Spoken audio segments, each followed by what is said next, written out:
Okay. Thanks, everyone. I'm glad to be here, happy to be here. I am a chapter leader for a Peacedale, Rhode Island group, very enthused about. And tonight, of course, we're doing the Behind the Beautiful Forevers by Catherine Boo. One of the 4 volunteers on the committee, along with Janice Richards, who will be helping present. And then we also have the staff that helps out here is Wendy Fretelin. Is that Fretelin? And she is our communications and membership director, along with Beth Ellen Holloman, the DFW president and CEO. And we encourage everybody to stay until the end because there will be a giveaway at the end also. And then I'd like to introduce Dr. Veena Kandeki. And she's also a familiar face since she's generally on the interviews for our grantees that we have monthly and when you do the viewings. And Dr. Veena Kandeki is DFW's Director of Grants and Partnerships. She holds a bachelor and master's degrees in psychology from the University of Mumbai, India, and a doctorate in human development from the University of California, Davis. Dr. Kandeki was born in Hong Kong, grew up in India, and is fluent in 4 of India's 23 official languages. In addition to her work with Dining for Women, Dr. Kandeki is an adjunct instructor in Asian Studies at Furman University in Greenville, South Carolina. She has used Behind the Beautiful Forevers in teaching several classes at Furman, including Poverty, Gender and Development in India, and Urbanization, Health and the Environment in India. She has led 4 study away programs to India in recent years. So with that, I'd like to turn it over to you, Veena, and thank you very much. That's maybe, I don't know, Beth Ellen wanted to interject something in between here first. I just welcome. It's so wonderful to see so many people again and so many familiar faces. And I'm glad that not everybody liked the book because that makes for interesting conversation.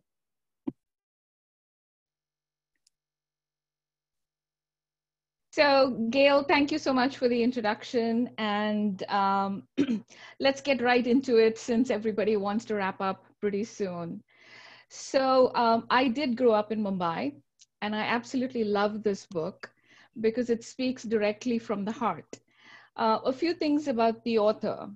The author is married to an Indian, Sunil Khilnani, who is actually a professor of politics and history. So she's familiar with Indian culture, and she spent 3 years living and working around the slums and actually following these kids around and trying to be the fly on the wall. She also had translators who translated a lot of material for her. So she kind of was participating in the whole process while she wrote the book. So she clearly got to know her characters very, very well. For me, the book is all about what you always see when you travel in India, which is an absolute sense of joy that people have, regardless of how poor they may be, a sense of innovation and creativity that you see everywhere, even if it means how to, steal electricity from the government line because you don't have it, but they do it and they kind of make do. It is a celebration of life, and it is a celebration of survival. And you kind of see that over and over and over again. So here are a few themes that I definitely wanted to cover. First, India's population, as most of you know, is huge. It is about 1.3 billion. And if you look at the number of people who live below the poverty line, there's almost 373 million people who live below the poverty line. So that is even more than the population of the United States. So these are the people who are feeling a sense of despair in their villages, and you see it in the book. When there's lack of investment in agriculture, the farmers are committing suicides, they're not able to grow their crops. crops. And so these are the people who feel a sense of being abandoned by the government, struggling to keep up, and they are the ones who move into the cities. Now, urbanization is a theme that is quite, it's all happening all over the world. In fact, more and more people are leaving the rural areas and coming to urban areas because that's where they see maybe more opportunities, maybe access to some kind of a hustle, some kind of a way in which they can survive, possibly more opportunities for education, health, all those kinds of things. So even in India, the urbanized population is about 34%. I mean, when I was in India way back in the 80s, late 80s is when I came to the US, it was 20%. So it's definitely growing. And that is the sense where you see these populations coming into the cities. And of course, in a large city like Mumbai, where real estate is even more expensive than it is in New York City because of the density of population and the really tiny little landmass, people make do. So what do? They find abandoned lots of land that nobody really cares about. And in this story, you see it is a case of swampy land right next to the airport. In fact, any of you who ever fly into Mumbai, Mumbai has one of the best international airports I've ever seen in the world. And then right next to the airport is this huge slum. Now, I call slum something else, and I'll get to it in a minute. But that's what India is all about. It's the paradox. So when these people come into this large city, they cannot afford housing. There's always some political leader who's smart enough to say, I'll build some housing, which is quite inadequate on this really inadequate land, and I will charge them rent and I will keep the rent. So that is how slums come into existence. It is because there are people who are part of the establishment who allow it to exist. They make money out of it. You can see in the book that it's also part of a voting bloc. And so that is how it survives. When they need votes to be bought, then they'll add an electrical connection into the slum. When they want another election comes up, they'll add a water connection to the slum. So this is how, so I refer to slums as inadequate housing. But it is a system where people are actually paying rent. All of them have jobs. And because they're paying such low rent, sometimes they have quite a privileged life. Like you see, most of the characters in the book, they own a TV. They have all kinds of these little pleasures that most of us think would be outside the scope of really, really poor people. So this is this backdrop of how things are set up in this book. But the title of the book, Behind the Beautiful Forevers, where she's actually talking about a billboard that is right outside these fancy hotels where the rich are, signifies actually hope, because the slum dwellers can see that billboard, and for them, this is an opportunity. For all of them, even this life, however depressing it may have sounded to the reader, is better than what they had back home. It allows them to hustle. It allows them to be really, really creative. And it really dispels this myth that exists about poor people, that poor people are lazy. Poor people are actually extremely innovative. They're very, very creative because they have to make do with what they have. And we see that in our Dining for Women beneficiaries all the time. That is what the survival instinct, when it kicks in, that is what happens. So you see the examples of innovation, the recycling, stealing metal in order to sell it, in order to make some money. You see all kinds. I mean, the painted zebras were the funniest. How could somebody make money out of painting donkeys and making them into zebras? So things like that. You see lots of examples of innovation. You see examples in every family being able to save for a better life. The main character, that is Abdul, who does a whole lot of recycling, their family is actually saving for a home in a really far away place, which they could have never done if they had lived in their village.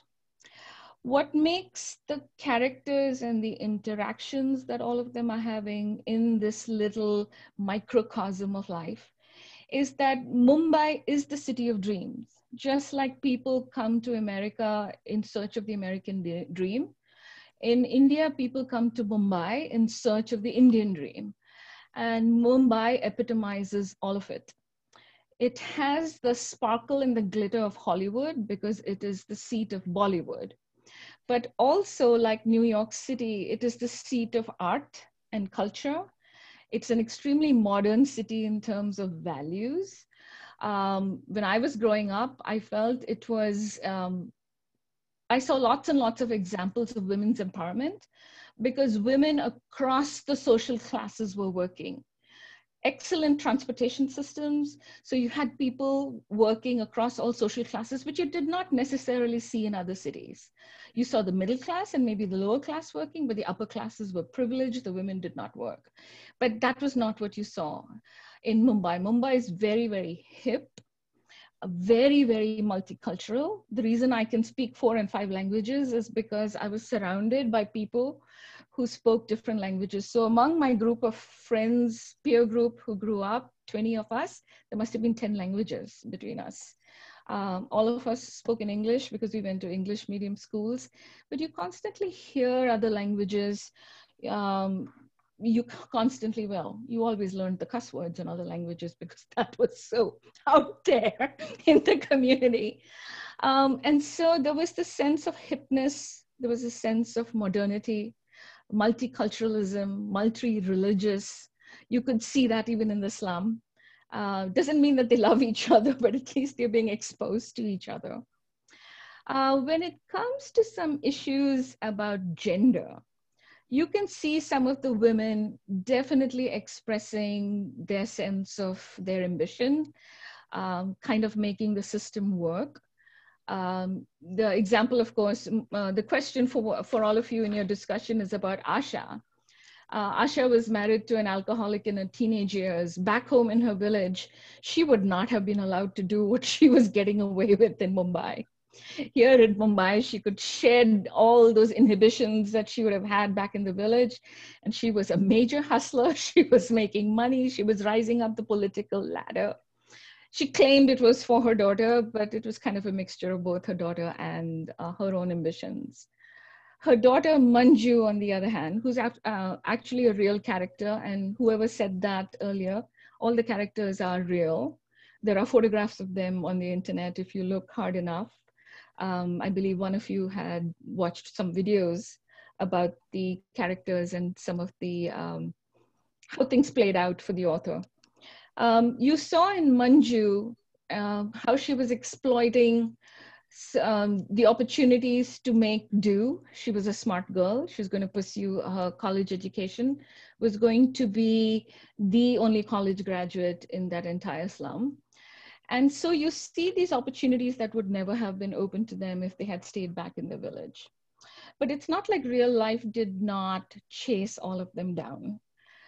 You see examples of despair.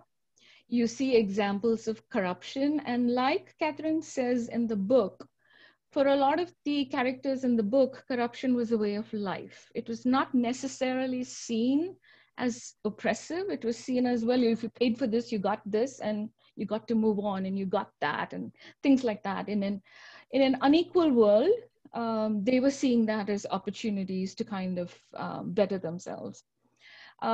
So you see all those themes playing out. I have used this book as a textbook in a number of my classes. And then these were the study away classes. So the students would read the book and then they would go to India. And I think one of you asked if you would see these characters. We would see these characters everywhere. We would be driving in a bus and the students would shout to say, that one looks exactly like Abdul. There's another one who looks like Manju. You do see, you know, I think it is the emotions and the passion of these people that you do see in the faces of children in India. Wherever you travel, you are surrounded, especially if you're a Westerner, you will get a lot of attention from the local people.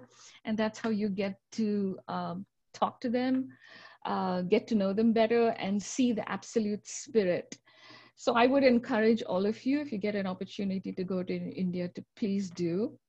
Not to be depressed by the book. Yes, poverty does exist, but India also has the third largest number of billionaires, 138 billionaires, behind the United States and China. So it is a country of paradox. It's a country of deep beauty. And it is, as long as you kind of step away and accept the craziness, like the cow that walks past your car as you're driving away from the airport, you kind of just get to sit back and say, okay, let's look at life in another part of the world. And not only is it thoroughly entertaining, but it is also, it teaches you a lot of things about life and how people have a spirit in order to survive. Wendy, I think I'll stop there. Am I answering questions or something? Yeah, that would be great, Veena. If anyone has a question for Veena, you can either put it in the chat, or we're not, I'm comparing this to another meeting we had that was like 200, so we're not that huge tonight. If you want to put your hand up or just unmute and speak up, I think we can do that. I'll try and watch out for people who unmute. Lindy's asking, have you met Catherine Boo? Asking me? Yeah. No, I have not met Catherine Boo, no. I have a question. Yes. Go ahead. Yeah, I was just, I think it's kind of interesting because when I started the book, I'm probably with, like a lot of people, I was uncomfortable with the poverty. And I thought, it really just is in your face and it's real. And most of the people that we deal with in Dining for Women are living very poor lives. Some of them are more, have more resources, but poverty is uncomfortable. And I was interested, there were a few things that took me back. One was the game or corruption, the game that everybody plays, and even the nonprofits that come in. And like I heard about World Vision, so they would have supplies that would come over from the United States, and then they would deal with them and they would give them to the people who really need them. The other thing that took me back was it was interesting to hear about education. So the kids were going to school, but the teachers weren't very well educated. So that was kind of a struggle. That it was interesting that they were actually going to school. They had some schooling. So there was a sense of a community and a society that existed. And corruption was the way of life outside of the slums. It just didn't exist in the slums. It exists around Mumbai with the police, the doctors taking money. So they were learning how to play the game of survival. Yeah. So that's not uncommon in other countries too that are quite poor, where you have that level of corruption in the education system and in the, I mean, when you can read it even in some of the applications we get for some of our Dining for Women grantees, right? Something's not working in the system. The government is not delivering. They are not checking up on, is the teacher showing up to class, or, you know, is the nurse showing up to the health center? And so the poor get left behind, and or they find alternative routes. So actually the poor are the ones who are leading the transition to private schools and private healthcare, because they'd rather pay for the services and get the services rather than be promised the free and then it not being delivered. So it's kind of a failure of government where everyone is kind of finding the way around it. Interesting. Okay, a couple more questions. For me, the hardest part was the corruption. Is anything being done to stop the corruption? Yeah.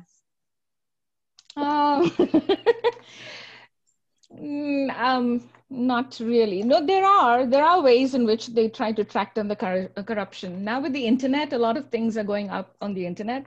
So things are becoming, India has an extremely free press and a very responsive press. I would say way better than the United States. They actually do report on the news. And so, so in that sense, there are stories that come unearthed.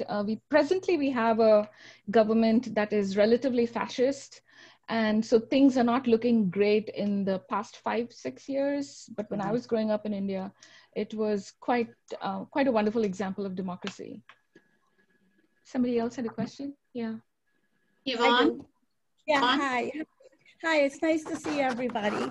And thanks, Veena, thanks, Linda. I think you both raised some really interesting points.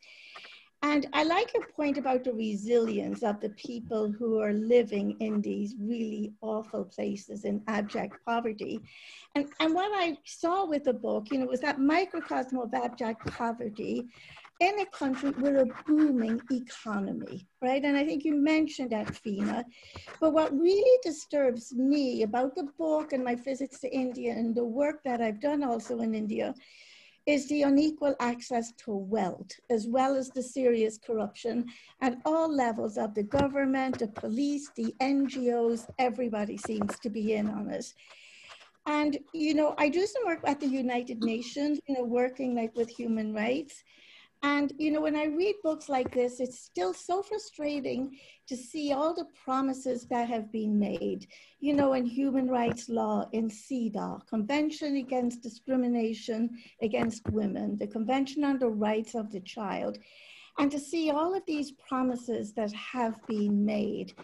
And yet when I see this inequality in so many parts of the world, you know, it just really is incredibly frustrating. So we can talk on the one hand about how resilient the people are, but what I really, really focus on in books like this, you know, is the structural inequality that we see all over the world, you know, and we can work, you know, like with people, but the real issue for me is the structural inequality, the gross discrimination, the gross violence, you know. And I thought like that the book could have drawn more attention to the world beyond the slum, to draw more attention to these structural inequalities. And I thought that was a limitation of the book and my interpretation of some of the points she was trying to raise.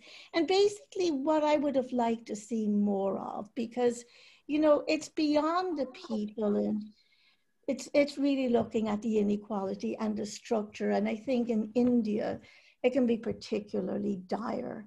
You know, and I've been there, I've seen the slums, and I've worked, you know, with the agencies, and, you know, this is all happening on our watch, and it's just really shameful when I see what happens. Thank you, Yvonne. Thank you. Anna, do you have any comment about that? There's a few more questions too. Yeah.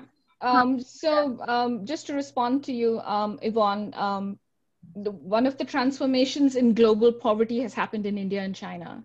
So it is China and India that have actually raised a huge number of people into the middle class, which is why the global numbers for poverty have dropped.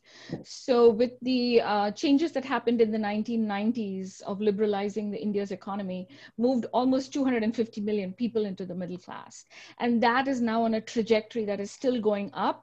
You know, with a few kind of slips maybe here and there because of the recession, because of COVID. So India has like a growth projection of 6% and 7% and 8%, unlike most of the countries. The other thing is, yes, inequalities in India cannot be hidden. It's kind of right there in your face. India has a very strong women's movement. Who have been fighting for all kinds of laws. So the thing is that India is very diverse. So there are states where things are doing really well, and there are states and pockets where things are doing really bad. So when you examine data, very, very difficult to make generalizations. Yes, there are structural inequalities. India is a relatively young democracy and has a huge, I always boast about this, 60 to 70% of Indians vote in every election compared to the United States. So it's kind of a young country, but a country that is bursting at the seams to kind of express itself. Veena, there's a couple of questions about Muslims in Mumbai and India, and that's touched on in the book, just about the current situation in India regarding anti-Muslim activity. If you have any information on that, or India has a huge number of Muslim population. Indonesia has 130 million. I think the second largest is India. For the most part in Mumbai, you see a pretty the religions really work well together. If anything, Bollywood is made up of a huge number of people who are Muslim and Hindus. So that's the place where there's kind of what you would say communal harmony to an extent. Also a whole lot of people who are LGBTQ who are in the film industry. And so Mumbai kind of thrives on the film industry. India's present government is fascist, very anti-Muslim, and even anti-Christian in certain places. India has always prided itself in being multi-religious, and it calls itself a secular republic, which means not secular the way Americans understand the word. It doesn't mean no religion. It means like you all wear your religion and you're all equal. It's kind of a different take on the word secular. So it's kind of very disturbing what we are seeing right now. But it's kind of a worldwide trend of fascist governments that are, winning votes by kind of persecuting the minority religions or minority groups. It's extremely disturbing for a whole lot of us who grew up in India, where it was a very kinder, gentler place, and we took so much pride in them being multilingual, multi-religious, multicultural. So it's kind of very, very disturbing what we're seeing right now. I want to call on someone who had her hand up, and I don't know if I'm going to say your name right. Is it Sumai? Oh, is that me? Yes, you had your hand up a while ago. Yes, yes. Please go ahead. Yeah. When I read the book, with India, to me, the caste system is the most disturbing to me, because the people born into the lower caste, they don't have the equal opportunity. And like in the book, you can see that it's like the lowest people have the most disadvantage already, and then the people on top is even trying to extort them, and that's so unfair to me. It's just so unfair, and plus all the corruptions.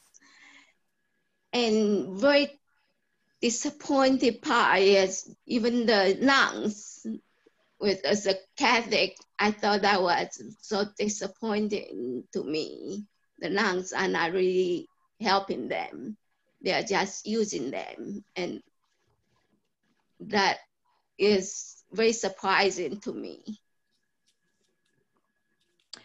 So with reference to the caste system is like racism in America. You can make something illegal and you can pass laws, but there are pockets and pockets of places where it is still being practiced.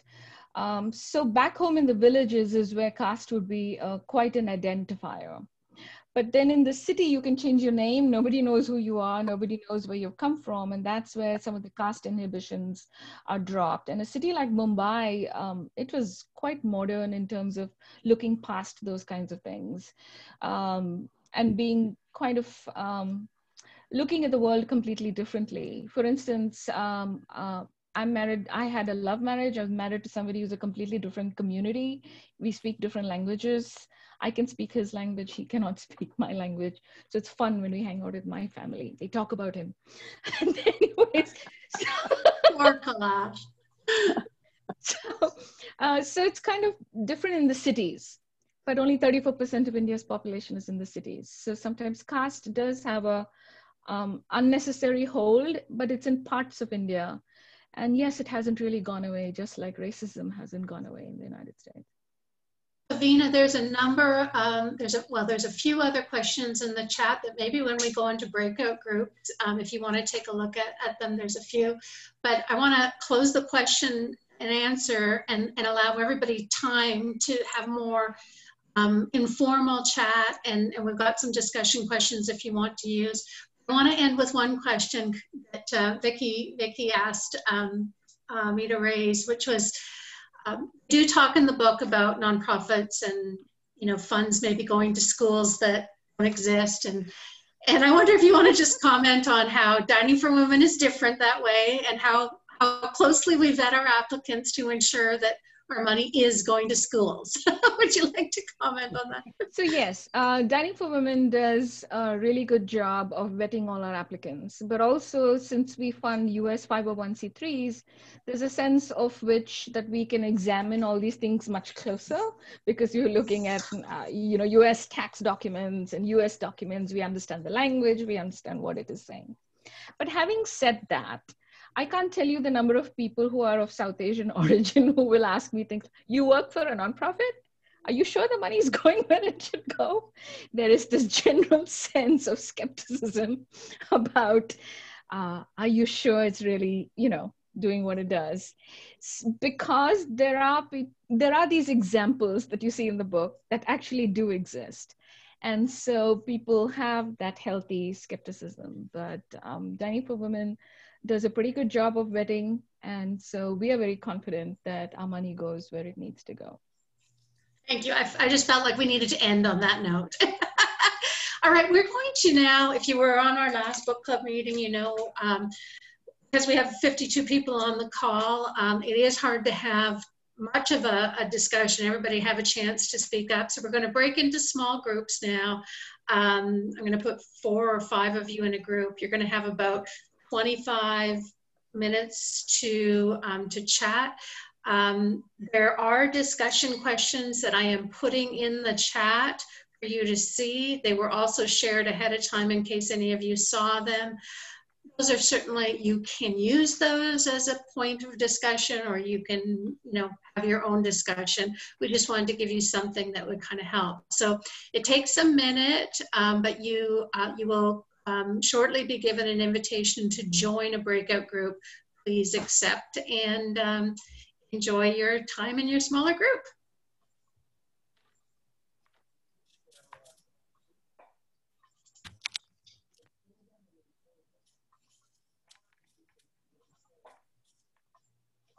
Hi, Janice. We meet again. How are you? Hi. Hello.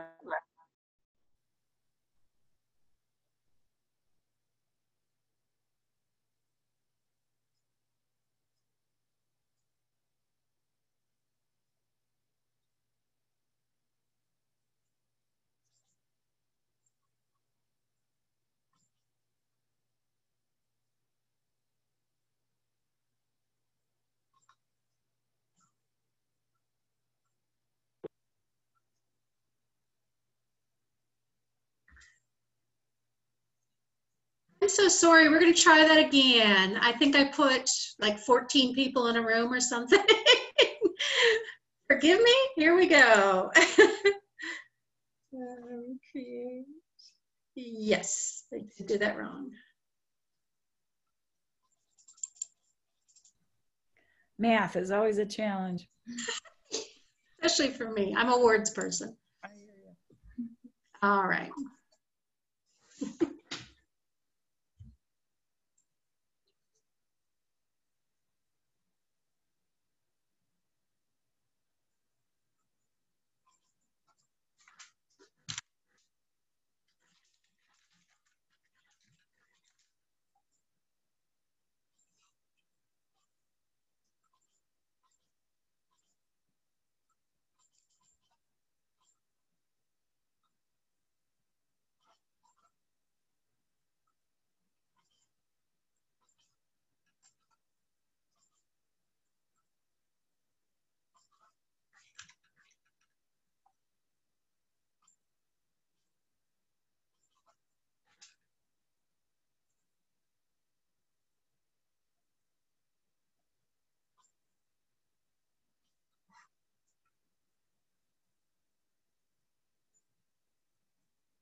Okay. Well, welcome back, everyone. Welcome back. Yes.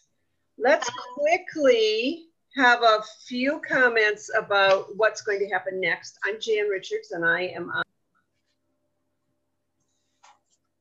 I'm glad you all could be here. I'm glad you had, I'm sure, wonderful conversations. I know I did.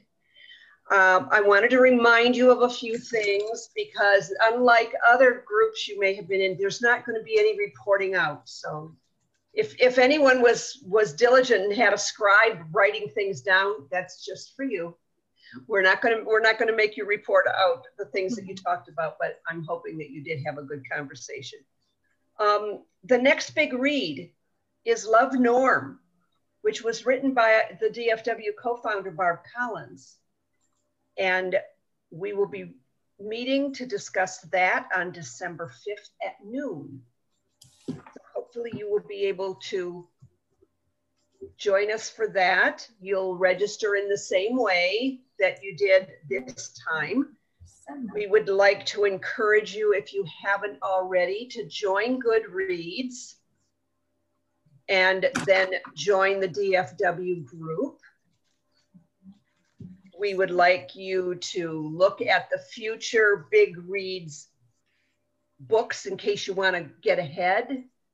In this time where many of us are still kind of isolated, maybe you've got a lot of reading time. So we're going to be doing Monique and the Mango Rains, and we're going to be doing In the Time of Butterflies. And those are all listed on the DFW website. Oh, okay. If you go to upcoming events or under the Join Us tab, there are book club pages. And so we don't list those books. However, they're also listed on Goodreads. We're going to send out a survey in the next several days, kind of asking you how this is working for you and maybe get some of your ideas for things that we could do differently. And last but not least, we're looking for more volunteers for our book club committee. There are only 4 of us.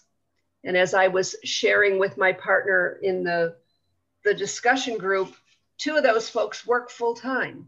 So they have lots of conflicts and can't always be with us. So if we could increase our number, that would be really great.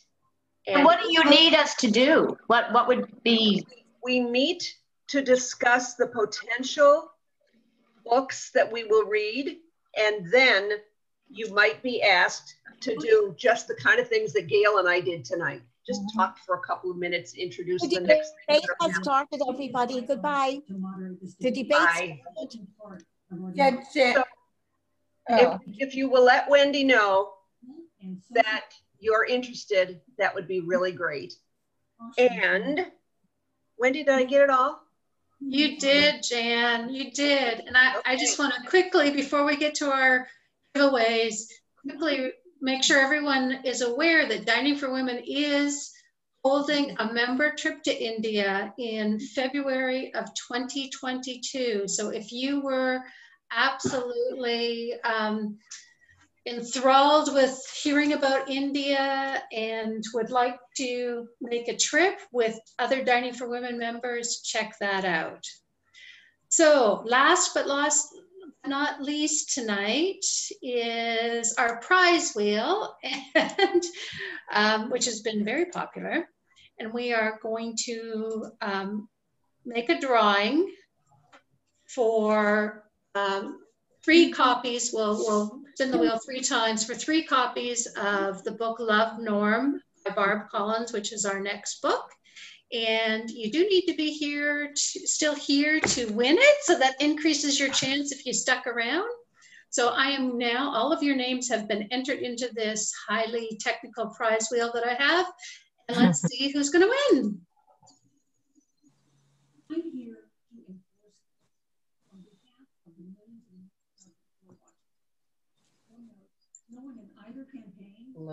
Laura Nolan, are you still on the call tonight? There she is. Yeah. All right. Hey. We will be shipping out a copy to you. All right, I'm going to take you out now. You can't win twice. And let's see, next copy is going to go to. On the same topic. You will then have 2 minutes to answer without interruption by me or the other candidate. Then we'll take 6 minutes or so. That's quite a fanfare. Susan Rosenberg. Always be more to say. We'll move on to the next topic. Susan, are you on the call? That is lively.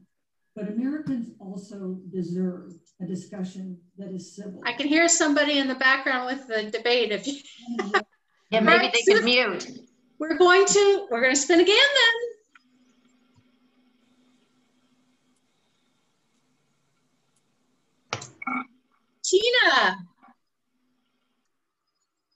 Tina Heilman? Oh my goodness, we could be here all night. Again, I'm spinning fast.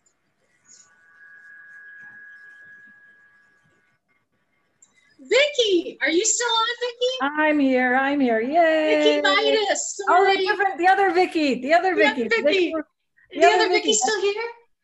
If she's not, I'll take hers. She go? Oh my goodness, guys, we are going to be here all night. Okay. Okay. Jackie. Oh, that's me. Yay. Yay. Jackie Spurlock will be sending this out. And one more, and then we all get to go. All right. I'm going to leave right now. I'm going to go. Bye-bye. Bye. Jane Baldwin. Oh. Hey, let's go again.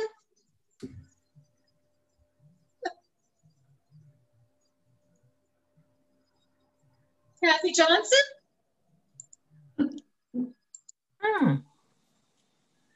All right.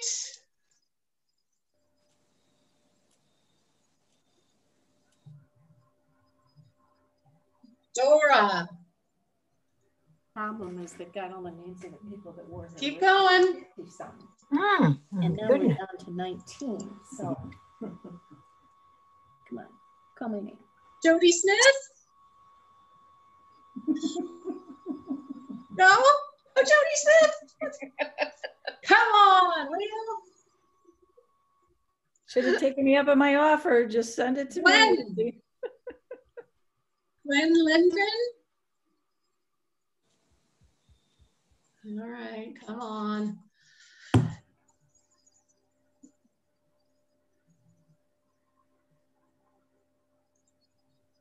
Michelle Gillian. Oh my goodness. All right. If you guys know any of these people, let them know that they missed out. I know Susan Rosenberg, so I'll tell her. She missed out. Butana? I may be saying that wrong, I'm sure. I don't remember that name. These are all the people who registered, and they may not have even. Yeah, I don't think she was on the call. So while we're doing this, what's the prize? Susanna Dutra. Not to be greedy, but do I buy the book or is it being sent to me? Being sent to you. Okay, thank you. By the way, I thought someone had said that the next book club was December 5th, but that's not, I'm not seeing that on Goodreads. Kay Dubois? No? Was someone asking a question? Yes. Yeah, I thought I heard someone say that the next book club call was December 5th. Right. But, yes. But I don't see that, Janice. I don't see that on Goodreads. That's because we haven't posted it yet. Well, we'll post a kind of a summary of the book and the date and all that kind of stuff in the next day or two. Good. I thought I was missing something there. Okay. Ellen? Wow. Okay, I'm shutting off all the sounds so that we don't have to listen to that annoying stuff. Let's see, after spin. It's very high tech, I'll tell you. It's pretty cool. It's all free too.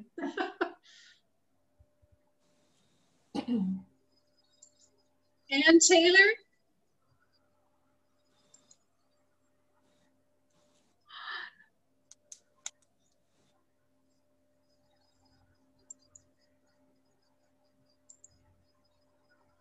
I'm still spinning, guys. Nancy. We can't give this book away for the life of me.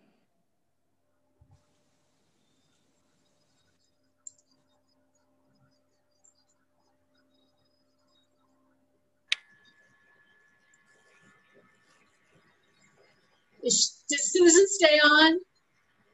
No, she didn't. No, okay. I think she left. All right, here's what I'm going to do. How many are left? About 15. Okay. Stop sharing this. Let's do it a different way. Who has been in a Dining for Women chapter the longest out of this group? If anybody's been in 10 years? 10? Mary and Nancy, okay, 11 years? I don't know. I know our group is over 10 years old and I went to the second meeting, but I don't know when. Nancy, do you know for sure how? I'll tell you what, Mary and Nancy, since you're both part of 10-year chapters, I'm going to send each of you a copy of the book. That'd be nice. For those of you who did not get a copy of the book, please watch for some news on Facebook. There might be, Barb Collins might offer either, if not a discount on the price, some proceeds back to Dining for Women from the price. She's not making any money on this book. So if you buy it, please know that. She's not making any money on this book. She has self-published it. It is an awesome book. It's a lovely, that's the word that comes to my mind. It's a lovely book. Yeah. It really is. So, oh, that's too bad. What's the name of it again? What's the name? Love Norm. And it is a story about her father who really inspired in her what eventually became her desire for Dining for Women and founding it and whatnot. So it's really about early inspiration of one of our founders, and it's just a great book. It will make you feel so good in this time of turmoil and challenge. But Nancy, what is your last name? And Mary? My last name is Thielman. It's spelled T as in Tom, H-I-E-L-M-A-N-N.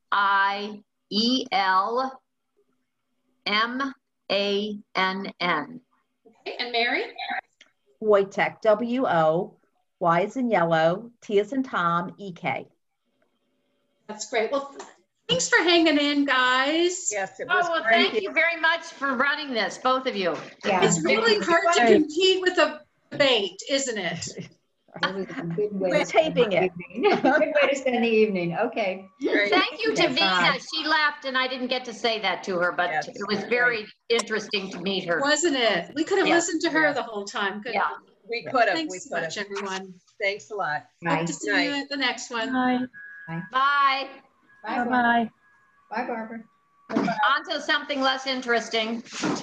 Wendy? Yes.